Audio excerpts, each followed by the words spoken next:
Fait, ben, on va commencer. Donc, bonjour à toutes et à tous et bienvenue à ce premier webinaire de l'édition 6 des dialogues pour le climat, qui est intitulé Que reste-t-il de la COP 30 et que nous réserve la COP 31. Donc, je m'appelle Elisabeth Fournier, la coordinatrice des dialogues pour le climat et de l'engagement international chez Réalité climatique Canada.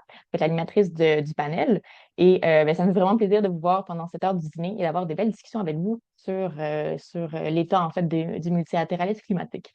Puis même si on est en ligne, la majorité des gens présents se trouvent à Tiohtià:ke, aussi connu sous le nom de Montréal, donc un territoire autochtone non cédé, historiquement reconnu comme un lieu de rassemblement pour de nombreuses Premières Nations. Donc, nous souhaitons les reconnaître comme gardiennes des terres et des eaux sur lesquelles beaucoup d'entre nous se trouvent. On tient aussi à remercier les 9 organisations membres des dialogues pour le climat, soit Réalité climatique Canada, le Climatoscope 360 de l'Université de Sherbrooke, l'AFTQ, Copticom, CanRac, l'Université de Montréal, Oxfam Québec, l'ACOSI et SUCO. Les dialogues pour le climat visent, entre autres, à rendre les négociations internationales plus accessibles et mobilisatrices.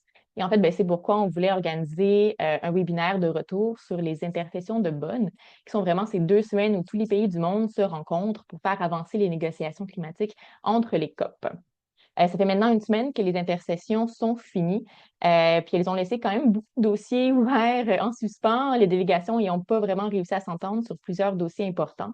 Donc, on peut se demander qu'est-ce qui explique ces blocages-là et qu'est-ce que ça laisse entrevoir pour la COP 31 qui va se passer en Turquie en novembre prochain.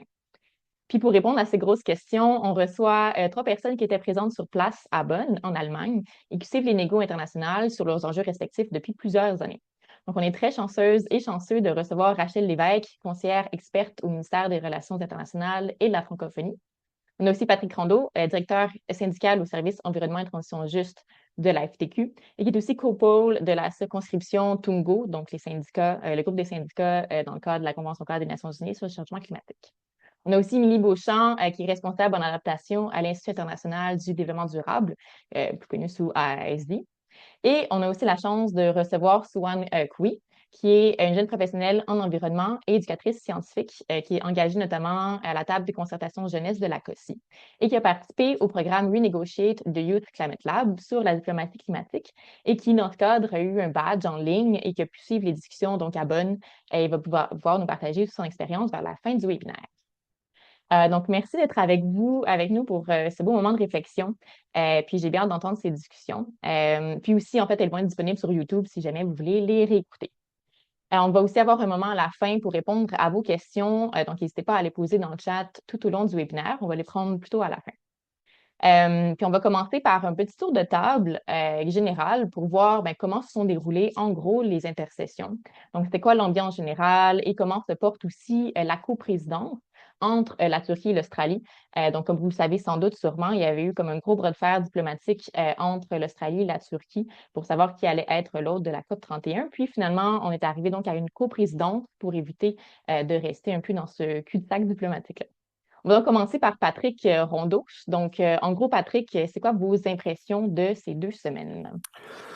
Ben, c'est sûr que les intercessions de Bonn sont tout le temps un peu différentes des COP dans la mesure où on travaille sur des décisions déjà adoptées. Donc, contrairement aux COP où il y a de nouvelles décisions et une ronde de ministres. Donc là, on est plus avec des fonctionnaires, des hauts fonctionnaires à négocier ce qui est déjà adopté. Donc, il est clair que l'ambiance est tout le temps un peu différente, politiquement moins tendue, quoique ce que je dirais, c'est que malgré tout, on a pu voir et on le voit depuis un certain temps un effritement du multilatéralisme, notamment depuis la sortie des États-Unis de la Convention cadre et de l'accord de Paris. Euh, Ça a laissé un leadership vacant, donc on était à un carrefour. Hein. Donc, à savoir, est-ce que ça sera l'effritement du multilatéralisme ou si d'autres vont combler ce vide-là au niveau du leadership? Pendant un moment, on pensait que l'Union européenne aurait pu jouer ce rôle-là ou bien la Chine aussi, et le Brésil tout récemment. Malgré tout, ce qu'on voit, c'est que malheureusement, l'Union européenne est plutôt isolée en tant que pays développé sur ses positions, et un peu en position de repli et se fait largement attaquer aussi pour de bonnes et mauvaises raisons. Du côté de la Chine, on n'arrive pas à capitaliser sur ce leadership-là pour toutes sortes de raisons, notamment sur les enjeux énergétiques, mais aussi on cherche clairement à avoir des gains commerciaux par le fait même. Donc, on les voit pas en tant tant que champions internationaux. Et le Brésil l'est, mais je crois qu'il ne faut pas confondre avec un leadership de présidence de COP et un leadership au niveau de la diplomatie climatique. C'est deux choses qui sont différentes. Ce qu'on voit en ce moment, c'est un leadership au niveau d'une présidence de COP qui veut être forte. Donc ça, c'est difficile. Et ultimement, ce qu'on voit aussi, c'est des reculs sur les positions qu'on n'avait pas vues depuis la COP 21 et même celle à Copenhague, où les pays sont plutôt en recul, remettent en question les enjeux de transparence, reddition de comptes et les obligations qu'ils pourraient avoir. Donc, ça, c'est une très, très, très mauvaise nouvelle. Et on a pu évaluer aussi la stratégie brésilienne, c'est-à-dire à la sortie de la COP 30, de promettre des feuilles de route en déforestation, sur la sortie des énergies combustibles et d'autres enjeux tels que les accords commerciaux. Euh, qui ne faisait pas partie de la décision de la COP 30, mais dont la présidence de la COP a dit, ben, on va quand même poursuivre ça et ont provoqué des événements en parallèle. Et il y en a plein d'autres, là. Il y a Mission 1.5, il y a les accélérateurs globaux et malheureusement, ben, il est difficile de voir si c'est bénéfique ou si ça nuit au multilatéralisme. Donc c'est beaucoup de tensions et beaucoup de points d'interrogation à ce niveau-là. Et deux mots sur la présidence de la COP 31. Tu l'as dit, c'est la première fois qu'il y aura une coprésidence. Et on a l'impression qu'il se cherche un peu à partir de l'agenda d'action qui était l'héritage de la COP 30. On a pu voir que la Turquie a savamment trouvé des éléments non conflictuels à mettre de l'avant pour la prochaine COP. Donc, c'est pas la COP où on va aborder les points les plus difficiles. Eh bien, merci Patrick pour ce point de vue général. Maintenant, Émilie Beauchamp pour le vôtre. Oui, en fait, et je vais ajouter juste rapidement, mais en matière d'adaptation, en fait, on voit une plus grande balance, mais en fait, une plus grande tension entre les pays en voie de développement et les pays développés. Donc, en fait, il y a plus de convergence avec les pays développés. L'Union européenne est un petit peu moins isolée, mais en même temps, on a aussi une bonne convergence au niveau des pays en voie de développement, ce qui, auparavant, n'était pas toujours le cas. Mais en fait, aussi, il faut se rappeler que l'ONU étant dirigée par les pays, ça reflète les politiques et l'état du monde en ce moment. Donc, par conséquent, pour moi, il ne s'agit pas nécessairement d'un effritement de multilatéralisme ou d'un échec de l'ONU, mais c'est en fait une des fluctuations inévitables qui est liée à la multiplication des guerres, à une mauvaise conjoncture économique mondiale, etc. Donc, c'est sûr que l'ONU ne va pas faire des miracles dans une situation globale, mondiale comme celle-ci. Ce qu'on peut voir en plus, c'est que ce n'est pas juste une réflexion de ce qui se passe en ce moment, mais aussi des dernières décisions. Et il y a comme un effet d'entraînement de la décision de couverture à Belém, et je vais toucher un petit peu plus à ça au niveau de l'adaptation. Et puis en avance de la COP 31, avec une double présidence, ça s'annonce peut-être encore plus compliqué. Est-ce que deux présidents veut dire double efficacité ou est-ce que ça veut dire l'inverse? Ah, ben, c'est une bonne question d'ouverture. Merci. Puis Rachel Lévesque pour votre justement votre perception générale.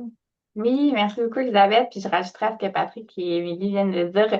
On parle de double présidence, mais on a quand même une impression quasiment de triple présidence parce qu'on a comme Patrick le disait, la présidence brésilienne qui reste encore très active dans cette année. Euh, c'est vrai qu'il faut être pragmatique. Là. Je pense que ça a été une rencontre de négociation difficile. Puis je suis d'accord avec Émilie, le reflet de difficultés géopolitiques externes aux Nations Unies. On sent que les négociations sont bloquées. Par contre, si on peut essayer de mettre un peu de positif et essayer de ne pas tomber dans le découragement, ce qui peut être intéressant, c'est qu'il y a quand même une belle mobilisation au niveau de la mise en œuvre. Je pense que depuis la COP 30, on a essayé de changer le ton et on se dit dans des implementation COP, donc dans des COP qui sont désormais dans la mise en œuvre, 10 ans après l'accord de Paris, 10 ans après un grand focus sur les négociations, puis même que la présidence de la COP 31 a dit qu'elle voulait que c'était une COP de l'accélération de la mise en œuvre. Donc, on va essayer de poursuivre l'élan qu'a donné le Brésil. Et donc, il y a les négociations, mais il y a une montée en importance de ce qu'on a mentionné, l'agenda pour l'action. qui a été très structuré par le Brésil, puis repris par la Turquie là, qui en assume la présidence. Ils l'ont structuré, ils l'ont rendu un petit peu plus prévisible sur le long terme, ce qui permet aussi là, aux acteurs de s'y impliquer. L'agenda pour l'action, c'est vraiment pour le secteur privé, la société civile, les femmes, les communautés autochtones, les villes, les États fédérés. C'est leur espace aussi pour venir montrer comment ils accélèrent aussi les engagements de l'accord de Paris. Puis on le voit, les pays sont un peu plus bloqués au niveau gouvernemental national, mais la plupart de la mise en œuvre se fait au niveau du secteur privé, des villes. Donc, on sent qu'il y a peut-être ce balancement-là. Puis on ose même commencer à penser de l'influence que peut avoir l'agenda de l'action sur les négociations. Donc, peut-être on commence la présidence de la COP30 l'a mentionné, on est dans un multilatéralisme à deux vitesses où ce qui se négocie puis qui reste essentiel. Mais lorsqu'il y a des blocages, bien, pourquoi on ne se regroupe pas en coalition of the willing? C'est un mot qu'on a beaucoup entendu cette année. Puis on va en parler plus tard avec ce qui s'est passé avec les énergies fossiles. Donc, il y a quand même des choses qui se passent peut-être à l'extérieur des salles de négociation. Par contre, tant qu'elles n'arrivent pas dans les salles de négociation, ça fait en sorte qu'il y a des pays qui peuvent aussi mentionner là, justement qu'elles ne les reconnaissent pas puis qu'elles se concentrent sur les textes et donc qui continuent d'être bloqués. Donc, je vais laisser je vois le temps qui s'effrite, on pourra en reparler plus tard, mais voilà, j'essaie de mettre un peu d'espoir là, dans le début de cette conversation. Oui, ben c'est parfait. Merci pour cet espoir-là. Puis merci à vous trois justement pour votre perspective générale. On va maintenant passer plus, aller en profondeur dans certains des agendas de négo. On va commencer sur celui de la transition juste qui vise ben, justement à s'assurer que la transition ne se fasse pas au détriment des travailleurs, travailleuses et des communautés les plus vulnérables. Puis dans le cadre des COP, cet enjeu va surtout se jouer dans le cadre du programme de travail sur la transition juste qui a été établi à la COP27. Puis, comme il a été historiquement porté par les syndicats, ben, je vais me tourner vers Patrick Rondeau pour en discuter. Puis, ce programme de travail, en fait, a eu une avancée majeure à la COP30 en novembre dernier, où on a eu un accord pour créer un véritable mécanisme de transition juste, donc le fameux BAM, qui a été porté et célébré par la société civile. Puis à Belém, les pays ont mandaté les organes subsidiaires, donc à Bonn, de s'entendre sur comment est-ce que ce mécanisme fonctionnerait concrètement en vue d'une décision finale en novembre prochain, donc à la COP31. Donc, Patrick, est-ce que vous pourriez nous dire, en fait, comment se sont passées les discussions, puis quels en ont été les résultats, et quels ont été les principaux points de tension entre les parties et les positionnements, justement, des pays, dont le Canada, sur la transition juste?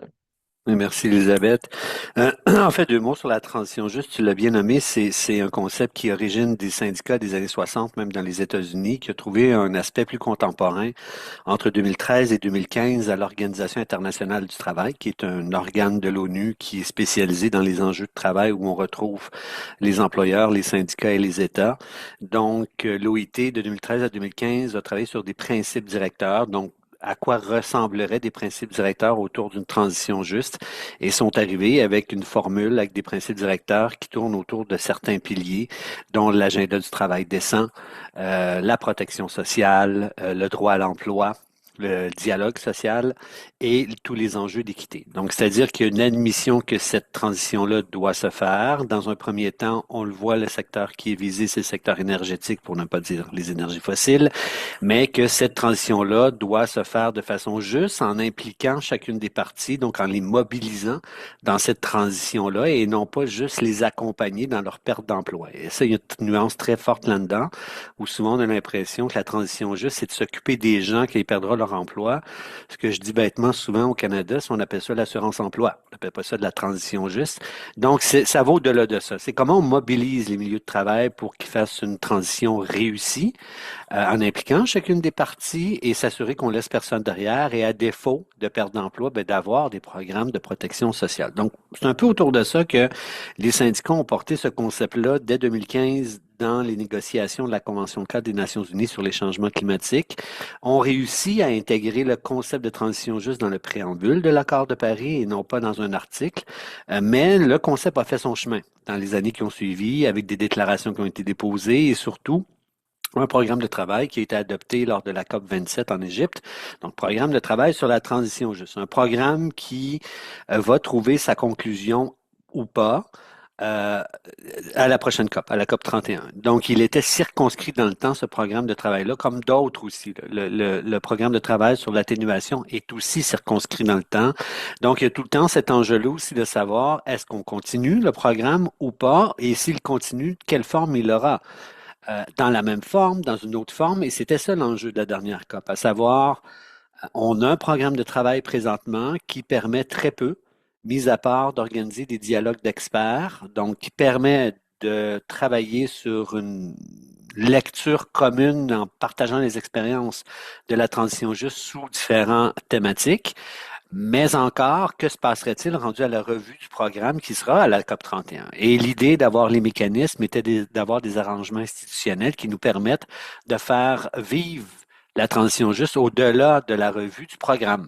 Donc, c'est ça qui a été gagné à la dernière COP et c'est une immense victoire. Il est quand même pas commun que quelque chose porté par la société civile sorte aussi de façon aussi flamboyante comme victoire. Donc, ça, on se l'accorde parce que ça a été porté par les organisations pendant presque 2 ans où on disait essentiellement la transition juste ne peut pas se résumer à un talk shop où les gens font juste discuter entre eux et on retourne par la suite. Mais ça, c'était pas facile parce que encore aujourd'hui, le concept de transition juste, de par son nom, porte à confusion. Donc, si on demande à chacun c'est quoi une transition juste, chacun va avoir sa définition de la transition juste et c'est normal. Donc, on n'a pas nécessairement la référence à l'OIT.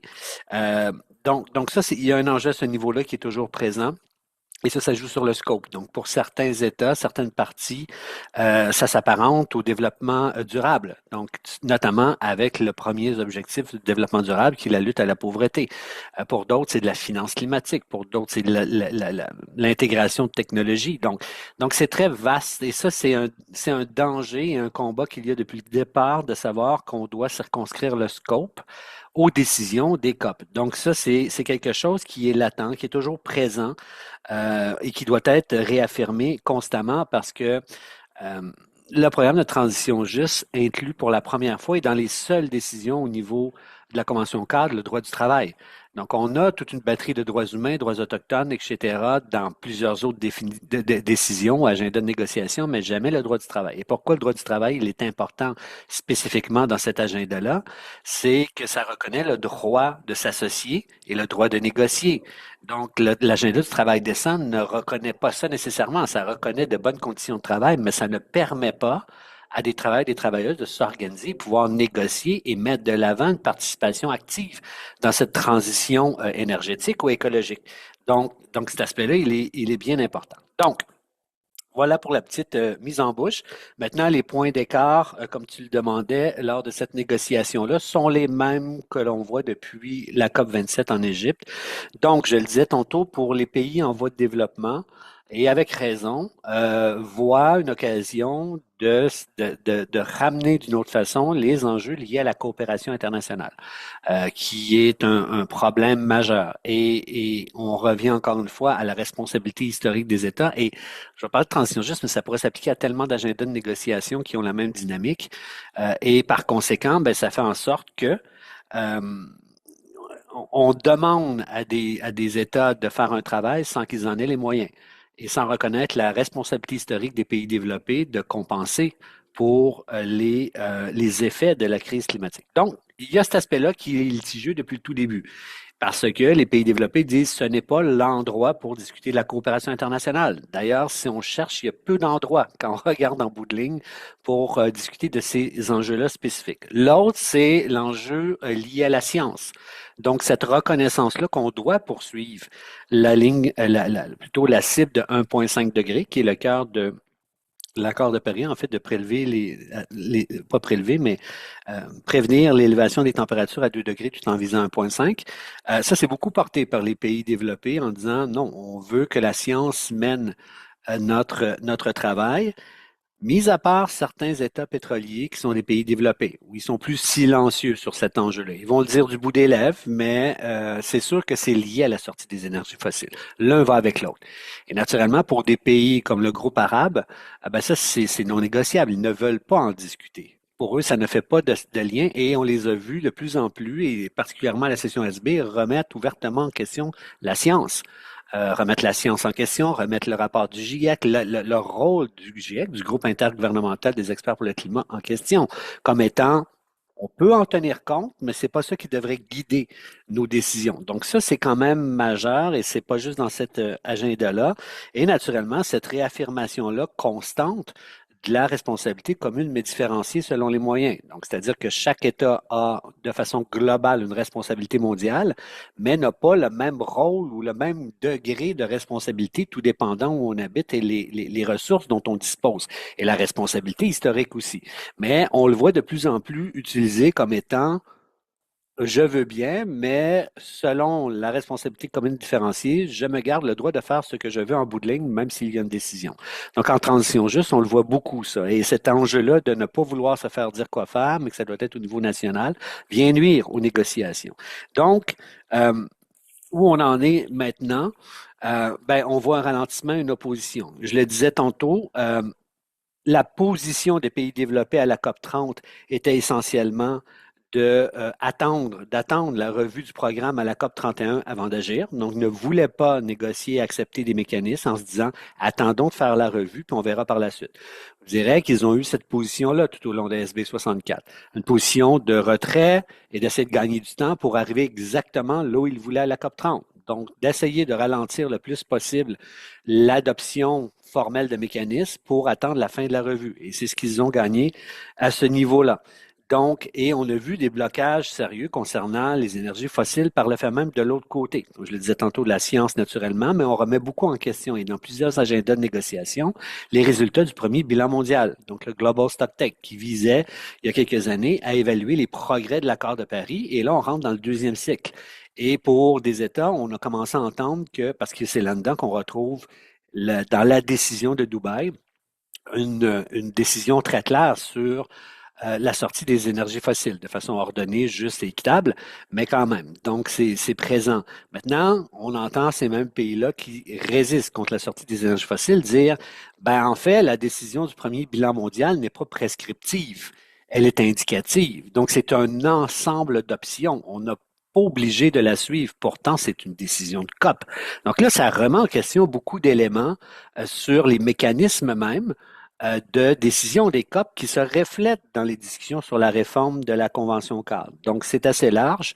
Et ce temps-là qui a été gagné, on demeure tout à fait dans le néant à savoir où vont atterrir ces mécanismes-là. Parce que l'idée, c'est qu'ils peuvent atterrir sous le programme qui est allongé, ou bien ils vivent sur leur propre base et on met fin au programme, ou on continue le programme et on a des mécanismes en parallèle, ce qui serait le pire des scénarios à ce moment-là, mais malheureusement, on voit cette duplication-là d'agenda de négociation souvent. Donc, c'est un peu là où on est. Les États développés ont demandé d'avoir un mapping de tout ce qui existe à la Convention cadre pour voir est-ce qu'on est obligé de réinventer la roue, on pourrait intégrer cet agenda-là dans un autre qui a déjà des ressources. Ça a été battu du revers de la main par les pays arabes et le groupe africain, qui, eux, veulent que ce soit un programme avec son propre financement et son propre secrétariat et ses propres activités. Donc, on parle d'un programme d'activité. Donc, on a fait du surplace tout au long de cette session-là, malheureusement. Donc, oui, c'était la session où on s'attendait à ce que les deux organes subsidiaires puissent dénouer cette impasse-là, puis qu'on puisse avancer, mais on a fait du surplace. On a fait du surplace, je vous dirais, pas la grande joie, là, c'est un peu trop fort, là, mais à la satisfaction des pays développés qui ne voulaient pas de toute façon en parler d'ici la COP 31. Donc, ils ont gagné ce point-là, mais on a vu des fissures importantes dans les pays cependant. Et peut-être en terminant, ce qu'on cherche essentiellement dans ces mécanismes-là, c'est la place de la société civile. Donc, oui, on peut bien faire un mapping, voir ce qui existe ailleurs, puis peut-être pas réinventer la roue, mais encore faut-il que les organisations, du moins celles reconnues par la Convention cadre, ce qu'on appelle les circonscriptions, comme la mienne, dont je suis co-point focal, donc les syndicats, mais il y en a d'autres, groupes environnementaux, femmes, business, etc., puissent avoir une place autour de la table. Non pas en tant qu'observateur, mais en tant que partie prenante. Dans un deuxième temps, que cet espace-là d'échange de bonnes pratiques subsiste, ça devrait pas être un enjeu. L'autre qui est plus compliqué, cependant, c'est qu'il y ait une piste d'atterrissage concrète. Donc, en quoi ces mécanismes-là permettent, dans la prochaine ronde de contributions déterminées au niveau national, d'avoir une meilleure place plus structurée. Donc, comment les États intègrent la transition juste et quelle reddition de comptes qu'ils en font. Ça, c'est très, très loin d'être gagné. Donc, en bout de ligne, on a vu encore une fois l'isolement de l'Union européenne, un repli du Canada. Le Canada était relativement silencieux, ne prenait pas vraiment position, jouait sur les bonnes touches, mais sans jamais aller plus loin que la position d'attendre à la COP 31. On a vu une division, ça c'est intéressant. Ça dépend comment on le voit, mais on voit une division au niveau du bloc qui est le G77 et la Chine, donc l'ensemble des pays développés et des fissures entre le groupe Afrique, le groupe arabe et les États insulaires. Donc, du côté des groupes Afrique, on commence à être tanné de la position tranchante et fermée du groupe arabe, et parce que ça nuit dans leur plaidoyer de coopération internationale. Du côté du groupe arabe, c'est une fermeture totale parce que ça repose, leur économie repose sur les énergies fossiles, et du côté des États insulaires, qui ont entre autres porté le sommet à Santa Marta, ben pour eux, c'est une question de survie, donc ils veulent être beaucoup plus ambitieux. Donc, ils évoluent pour certains sous le même parapluie, et on voit que ça devient excessivement difficile. Donc, la seule décision positive qu'il y a eu, c'est qu'ils se sont entendus, parce qu'il reste un dialogue d'experts d'ici la prochaine COP. Certains auraient voulu que ce dialogue d'experts-là serve à poursuivre les négociations. Ça a été bloqué, refusé. Néanmoins, il a été proposé d'avoir une session de travail d'ici la COP 31 pour essayer d'avancer. Ça a été obtenu.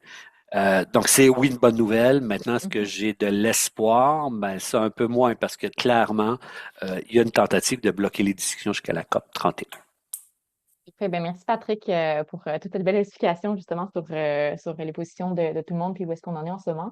Puis on peut en revenir justement avec Rachel un peu plus tard sur la sortie des fossiles que Patrick mentionnait et sur Fatamarta également. Ce qui m'amène donc à passer avec Rachel Lévesque qui représentait le Québec à Bonn.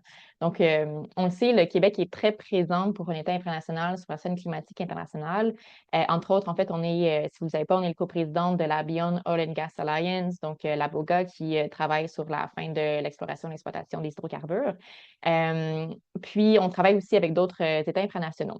Donc, deux questions principales pour vous, Rachel. Puis, on va commencer pour celle qui se situe un peu plus sur comment se sont mobilisés les gouvernements infranationaux à Bonn et qu'est-ce que ça annonce aussi pour la mobilisation des gouvernements locaux à la COP 31.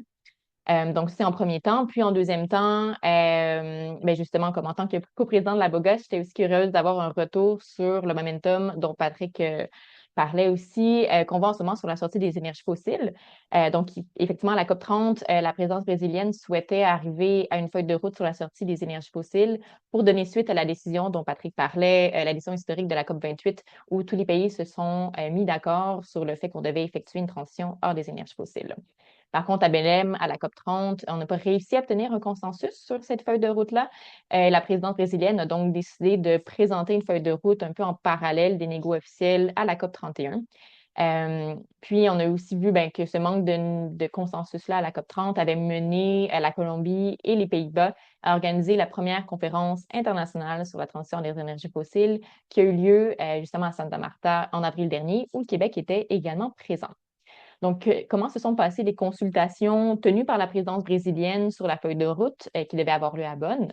Et est-ce que le momentum sur la sortie des fossiles avec Santa Marta s'est reflété à Bonn? Et aussi, comment se positionnent, si on a le temps, là, ça fait beaucoup de questions, là, mais comment se positionnent aussi les membres de la BOGA à ce sujet? Donc, je vous passe la parole, Rachel. Oui, merci beaucoup, Isabelle. Beaucoup de questions très pertinentes. Je vais essayer de ne pas trop m'égarer, de rester to the point. Mais simplement, là, pour préciser, tu l'as mentionné, le gouvernement du Québec, on est actif au sein de la Convention cadre des Nations unies sur les changements climatiques depuis les tout débuts. On a un mécanisme au sein duquel on s'est déclaré lié à la Convention, à l'accord de Paris. Donc, on est engagé à le mettre en œuvre. Donc, on fait partie de la délégation canadienne et on travaille en fait là, à s'assurer que les priorités et positionnements du Québec soient bien reflétés là, sur la scène internationale. Donc, ça, c'est un peu un travail qu'on fait plus bilatéralement avec le Canada, mais on est aussi très actif. Patrick les mentionnait là, dans ces groupes des constitutions officielles. Il y en a une pour les États fédérés et les villes, donc le LGMA. Local Government and Municipal Authority, qui est un peu la voix officielle pour les gouvernements locaux et infranationaux au sein des négociations.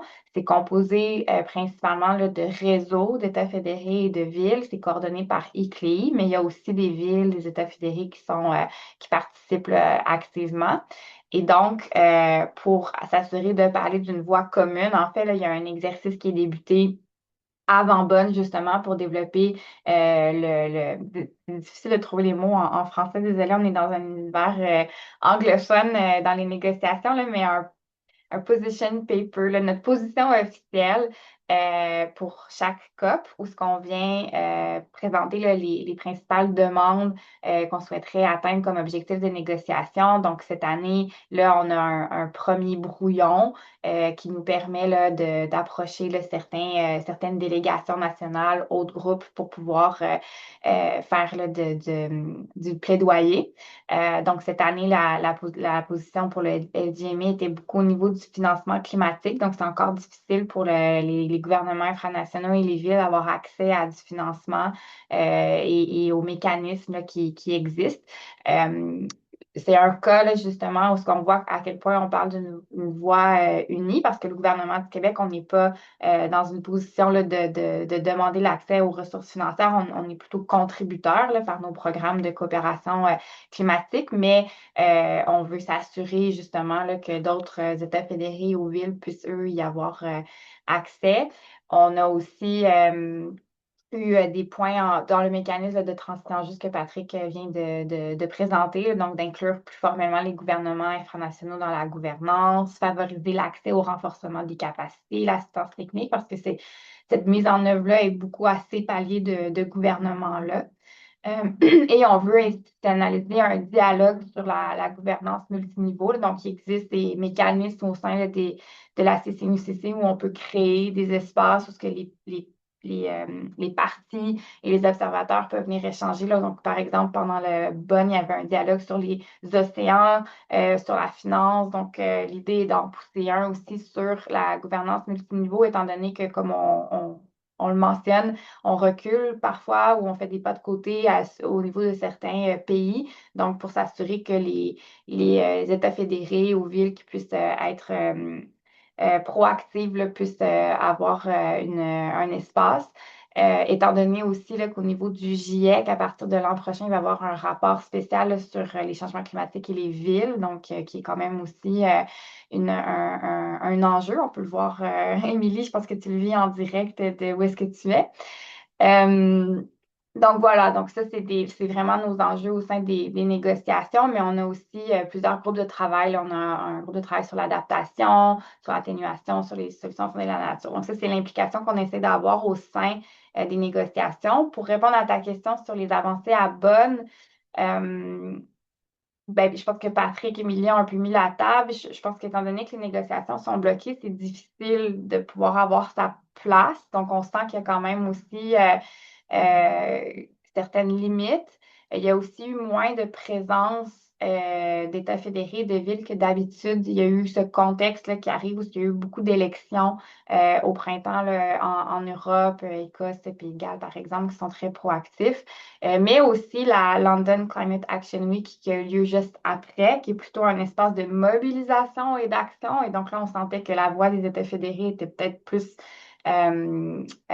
présente là, à ce niveau-là.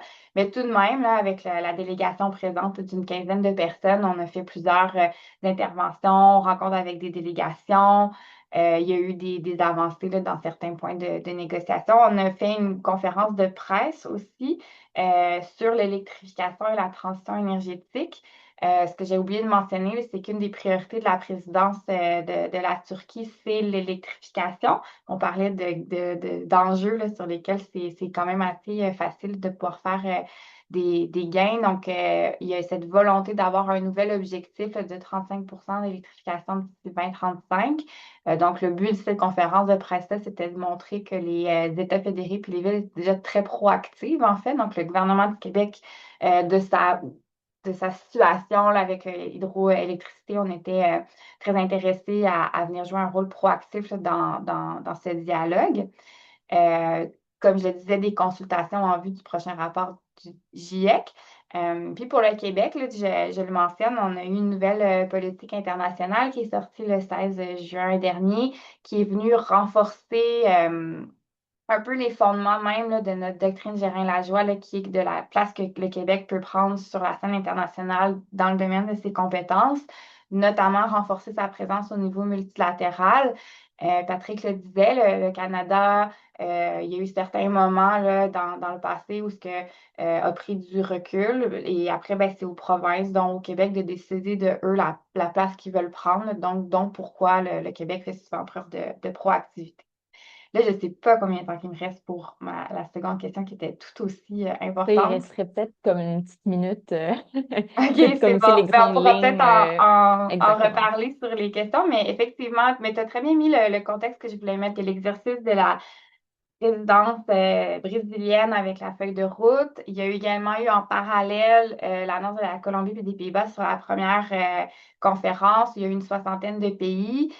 C'était pas des négociations, donc on peut plutôt le rentrer dans la catégorie de Coalition of the Willing là, que je mentionnais plus tôt. Et là, l'objectif à Bonn, c'est un petit peu de réunir ces différents processus-là puis de vérifier si on pouvait les intégrer dans les négociations. Il y a quand même eu très tôt à Bonn des mentions disant que c'était des exercices extérieurs et que c'était vraiment différent. Donc, on sent quand même que certains pays n'ont pas d'ouverture par rapport à ces exercices-là, mais quand même, ce multilatéralisme à deux vitesses et si les processus peuvent être utiles. Par contre, je dois avouer qu'il y a quand même aussi de la confusion. Il y a l'exercice du Brésil, il y a l'exercice de la Colombie qui va être pris. Les deux mentionnent des feuilles de route. Le Brésil et la Colombie sont les deux. Ben là, les Colombie vient de sortir d'élection, le Brésil va en avoir. Donc, je pense qu'il y a aussi nous, on va s'assurer que les deux exercices là, puissent être un succès. Puis quand je dis on, ben, c'est beaucoup à titre justement là, de coprésident de la BOGA qui est très impliqué dans l'exercice. Voilà. Ah, ben, merci beaucoup. Puis on aura justement peut-être l'occasion d'en revenir plus vers la fin. Donc, merci Rachel. Puis on va maintenant passer à Émilie Beauchamp pour nous parler plus d'adaptation au changement climatique. Donc, on sait l'adaptation en général, c'est une question plus moins prépondérante, qui prend une place moins prépondérante dans les négos que l'atténuation au changement climatique. Pourtant, en ouverture des intercessions, on a vu que l'adaptation est ressortie comme une thématique quand même assez centrale pour plusieurs parties dans la plénière d'ouverture. Puis on devait surtout avancer sur l'objectif mondial en matière d'adaptation, aussi connu justement dans les acronymes en anglais en tant que GGA, donc Global Goal on Adaptation, qui était établi dans l'accord de Paris et qui vise à renforcer les capacités d'adaptation au changement climatique et de résilience par rapport à ceux-ci. Puis, ben, on le sait que les avancées aussi en matière d'adaptation sont plus difficiles à mesurer que celles en réduction des émissions de GS. D'où l'adoption de 59 indicateurs de suivi à la COP30.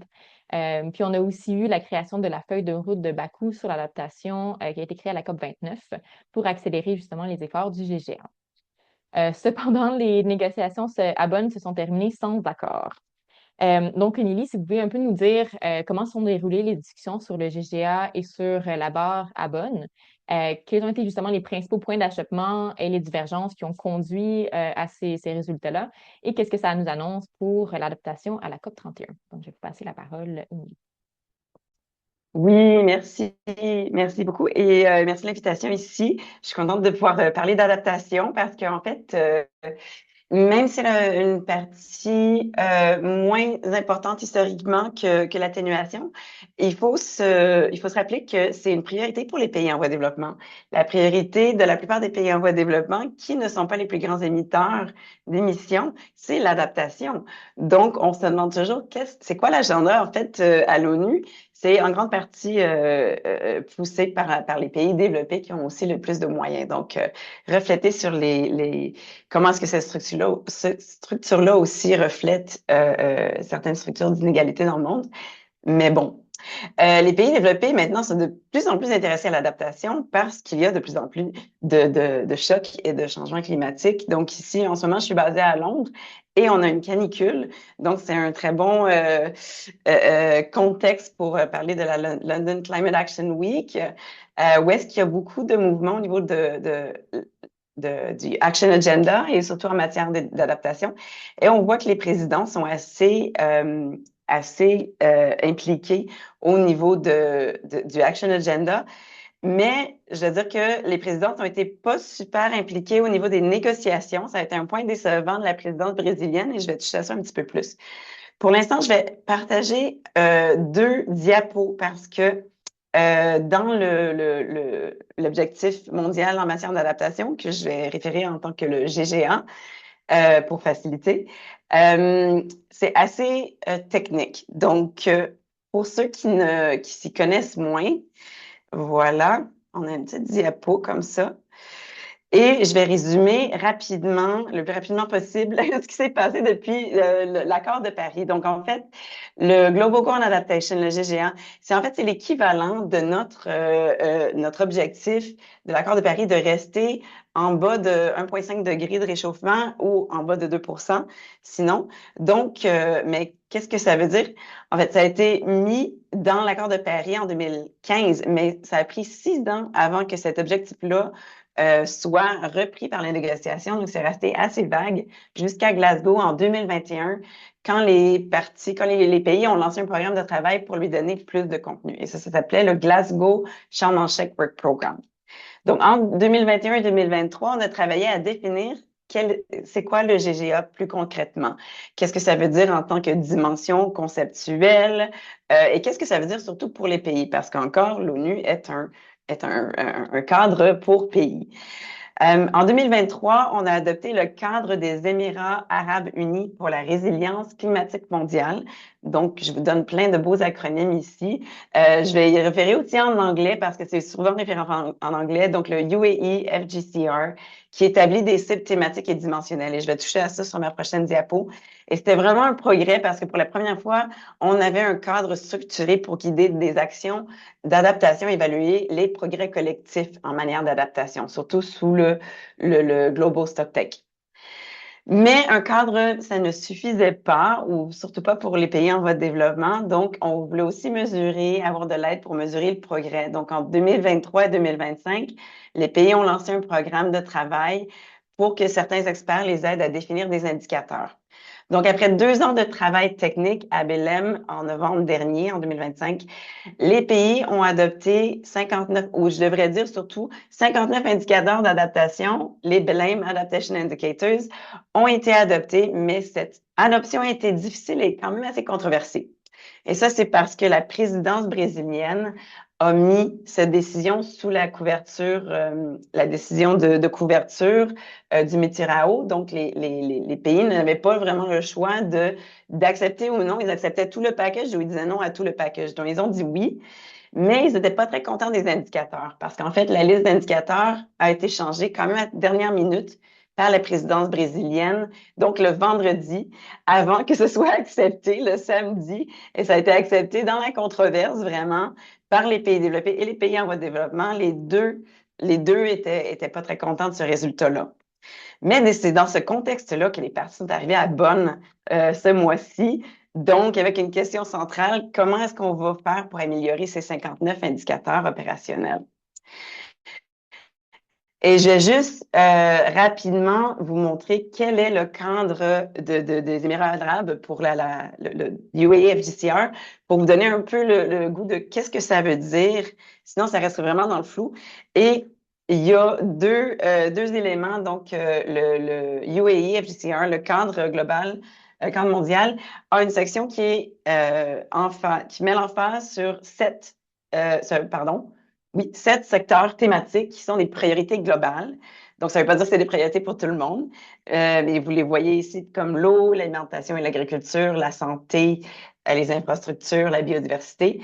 Mais ça inclut aussi 4 dimensions qui font partie du processus de comment faire l'adaptation. Donc, en adaptation, si tu veux des résultats qui sont résilients, tes processus doivent aussi être résilients. Donc, ça, c'est vraiment comment mesurer les processus et les résultats.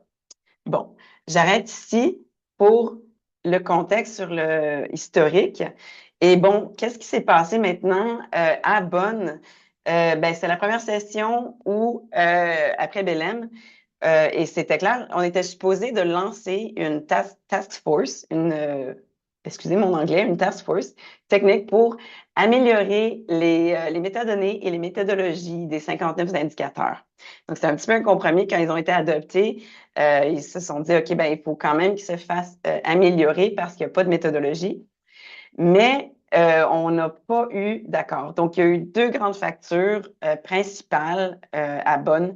La première, c'est que les pays en voie de développement, surtout menés par le G77, qui a été quand même assez consistants ensemble, qui sont restés ensemble jusqu'à presque la dernière minute, qui ont exigé qu'ils voulaient vraiment que le texte fasse référence explicite à l'engagement de la COP 30 de tripler le financement de l'adaptation d'ici 2035. So, en fait, pour eux, en fait, pour plusieurs, sans financement adéquat, mettre en œuvre le GGA, ça reste inaccessible. Donc, c'est difficile de demander à un pays de mettre en œuvre un cadre et des indicateurs et le faire sans les moyens.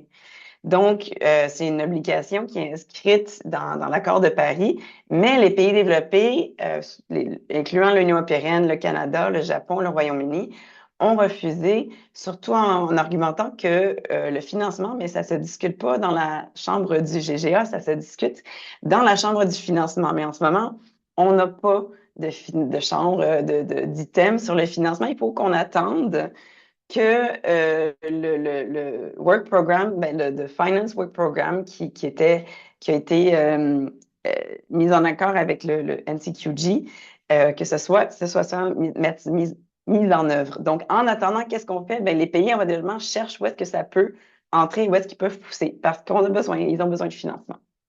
La deuxième place où est-ce qu'il y a eu une fracture, c'est qu'en fait, c'est la composition de la task force.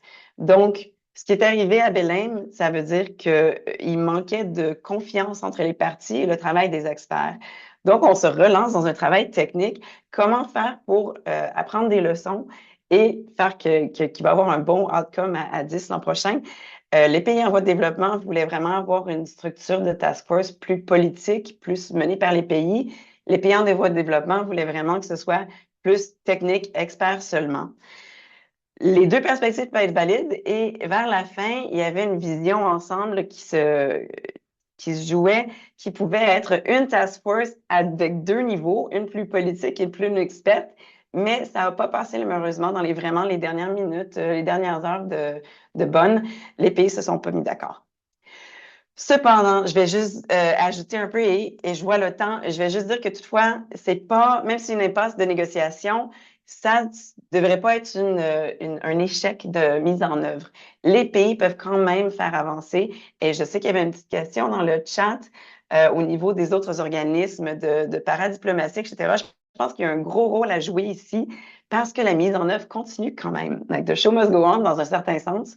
Et les pays ont déjà des systèmes de suivi, évaluation et apprentissage qui devraient continuer à avoir un momentum, chercher du financement et avoir de l'évidence pour communiquer et rapporter quels sont les programmes en matière d'adaptation et surtout pour le Global Stocktake. Donc, malgré ceci, le travail sur le terrain devrait vraiment continuer et puis on attend la COP 31 pour voir qu'est-ce qui se passera sur la task force et ce qu'ils peuvent faire en dedans d'un an. Et surtout avec une présidence qui, en ce moment, se voit plutôt divisée. Merci beaucoup, Émilie, pour cette vue de comment ça s'est passé les négociations sur l'adaptation, puis aussi un rappel justement que c'est pas parce qu'il y a des blocages au niveau international, ça ne devrait pas nous empêcher d'avancer au niveau plus nationaux et locaux. Donc, merci. Puis, avant de prendre les questions du public, on va passer à Swan pour nous décrire son expérience de premier suivi des négos dans le cadre de la Convention des Nations Unies sur le changement climatique, mais aussi pour nous parler du ACE, donc le Action for Climate Empowerment, qui vise à donner à la société les moyens de s'engager dans l'action climatique, donc notamment par l'éducation et la sensibilisation. Donc, Swan, comment ça s'est passé pour vous de suivre Bonne à distance et justement, qu'est-ce qui s'est passé dans les négos sur le ACE? Merci, Elisabeth. Donc, dans le fond, moi, j'ai eu la chance d'avoir un badge virtuel et de suivre un peu ce qui se passe. Et j'ai été agréablement surprise qu'il y avait beaucoup plus de conférences et d'ateliers qui étaient disponibles en ligne que je le pensais. Et tout est enregistré, sauf les négociations en tant que telles. Donc, c'est sûr que ça a été difficile avec le décalage horaire. J'ai quand même pu assister à une séance de négociation à 5 heures du matin, je crois. Et ben, c'était vraiment quelque chose.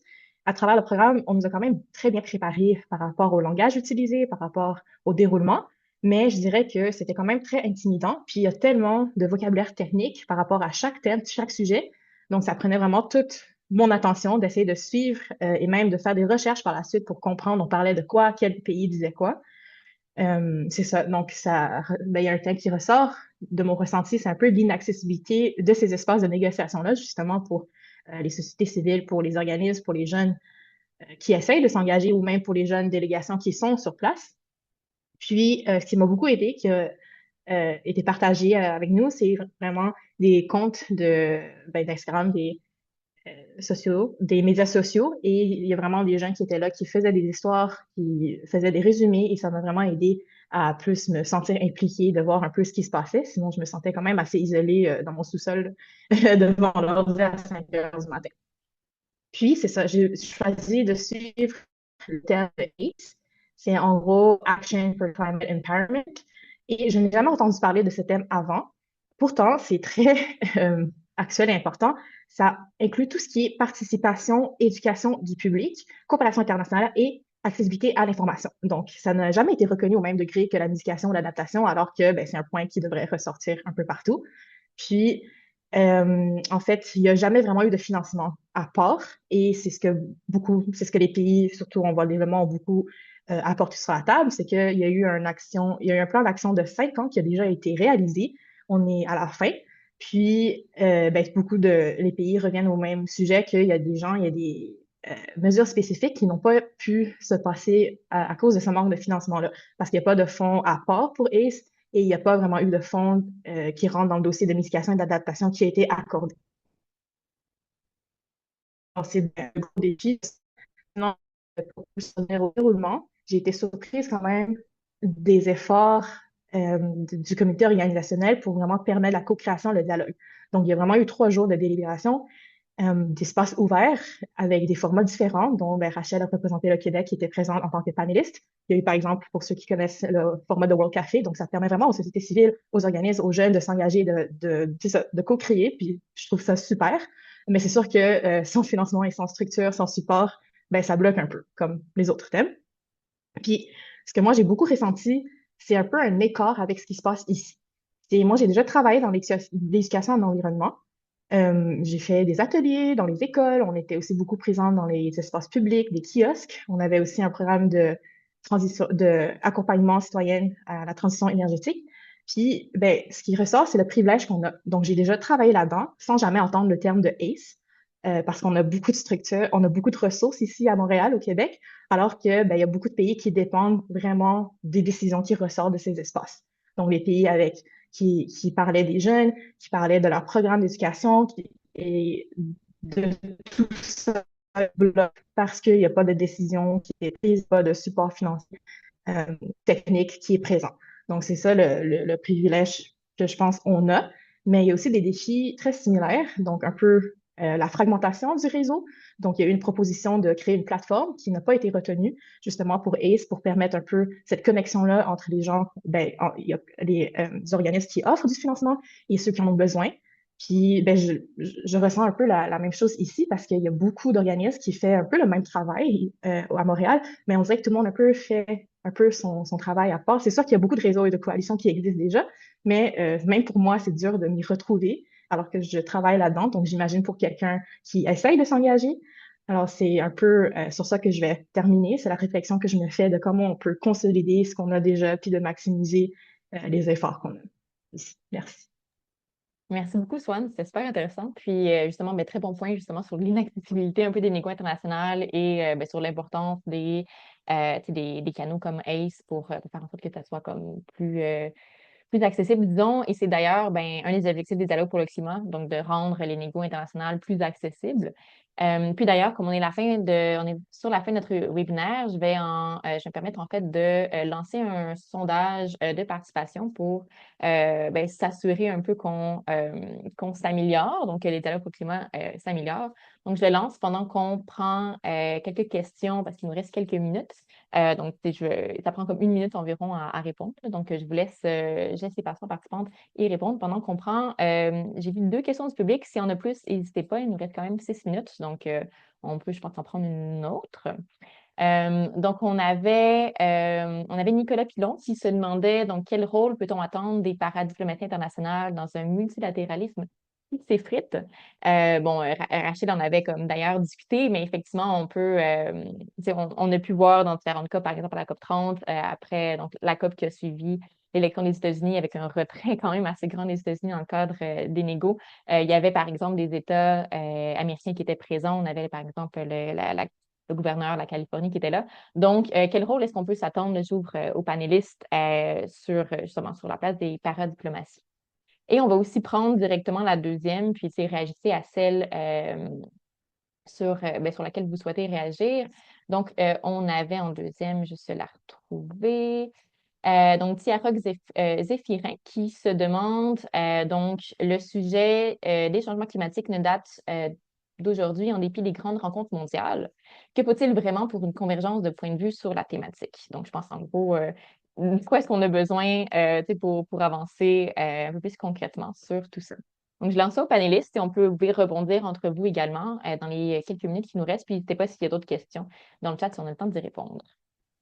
Rachel, j'ai vu que tu avais ouvert ton micro, donc je te laisserai y aller. Puis Oui, après ça. sur la question de la paradiplomatie, c'est ça, je pense qu'on a essayé d'en discuter à plusieurs reprises, mais effectivement, tu sais, je pense que ce qui est intéressant, justement, c'est d'être rentré dans une ère qui est un peu plus axée sur la mise en œuvre et donc qui fait en sorte que des États fédérés qui souvent ont les budgets, les compétences, les juridictions par rapport à la lutte au changement climatique peuvent jouer un rôle intéressant.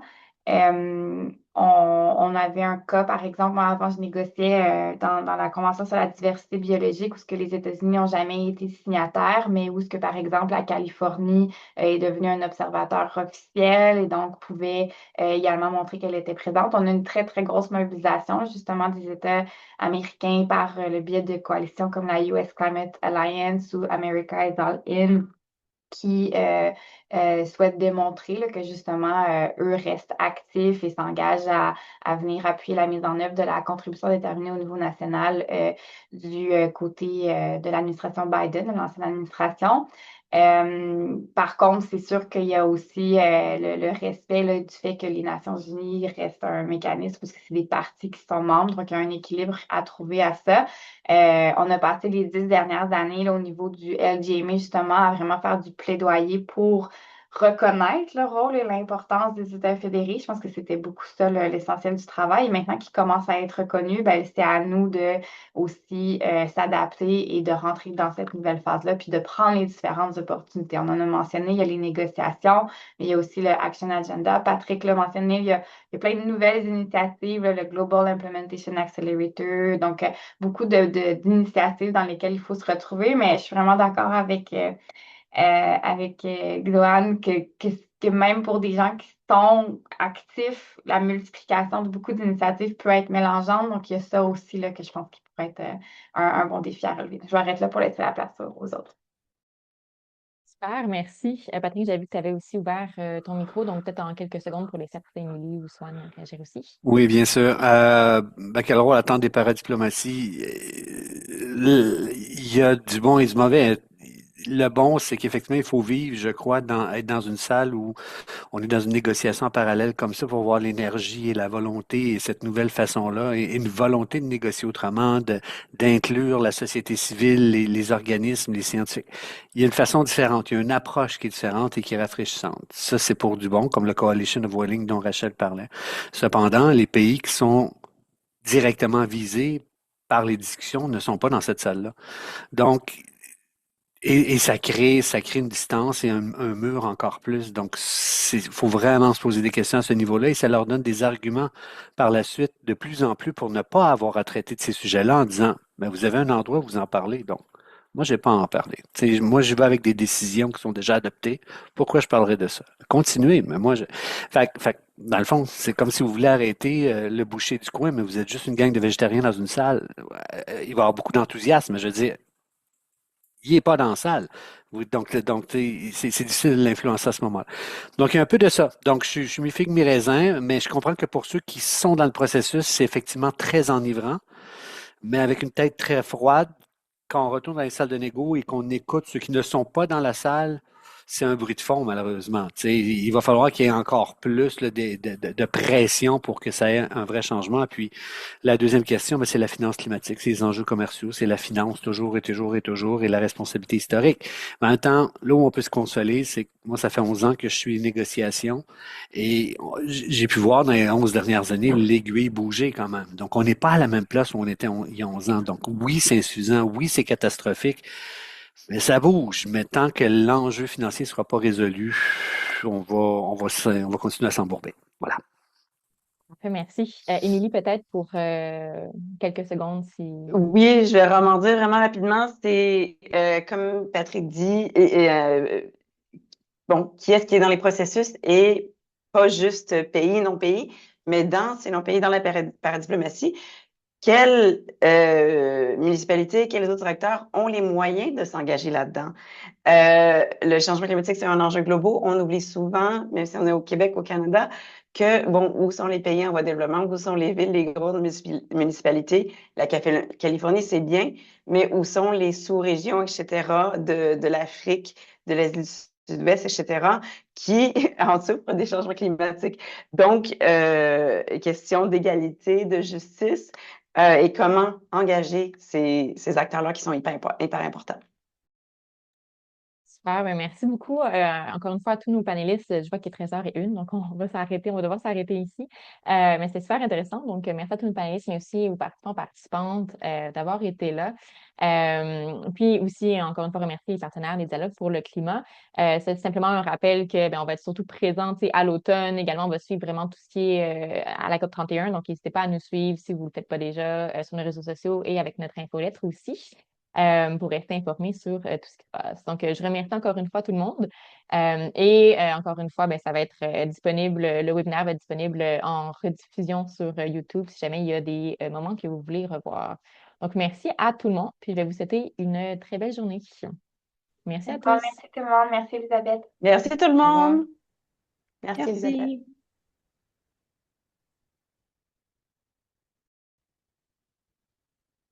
On va commencer. Donc, bonjour à toutes et à tous et bienvenue à ce premier webinaire de l'édition 6, les dialogues pour le climat, qui est intitulé Que reste-t-il de la COP 30 et que nous réserve la COP 31? Donc, je m'appelle Isabelle Fournier, la coordinatrice des dialogues pour le climat et de l'engagement international chez Réalité climatique Canada. Je vais être l'animatrice du panel.